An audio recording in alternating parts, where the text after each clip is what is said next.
మనకు కొండంత అండగా ఈ జీవం మనసులో తలచిన వెంటనే గుండెల నిండా ధైర్యాన్ని నింపగలిగే మహాయోధుడు అభయహస్తంతో ఎల్లవేళలా మనల్ని కాపాడి ఆ భగవంతుడిని ఇప్పుడు మనసారా స్తుతించుకుంటూ శ్రీ పంచముఖ ఆంజనేయ స్వామిగా అవతారమెత్తిన కథ దృశ్య రూపంలో తిలకిద్దాం రండి.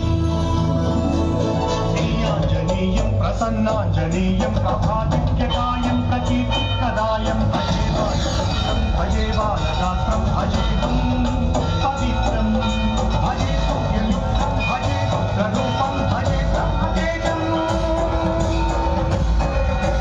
అది రామాయణ మహాయుద్ధం భీకరంగా సాగుతున్న తరుణం.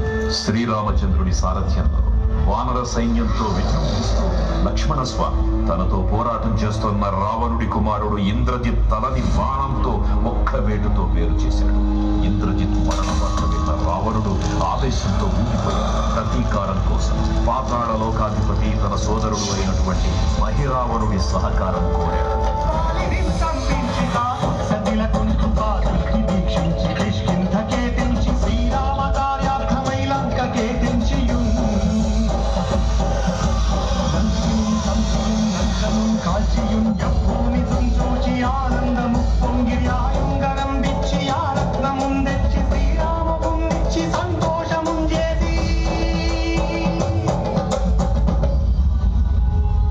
తన ప్రభువులను కాపాడుకోవడానికి వాయువేగంతో పాతాళ లోకానికి చేరుకున్న ఆంజనేయ స్వామికి సగం మొసలి సగం వానర రూపంలో ఉన్న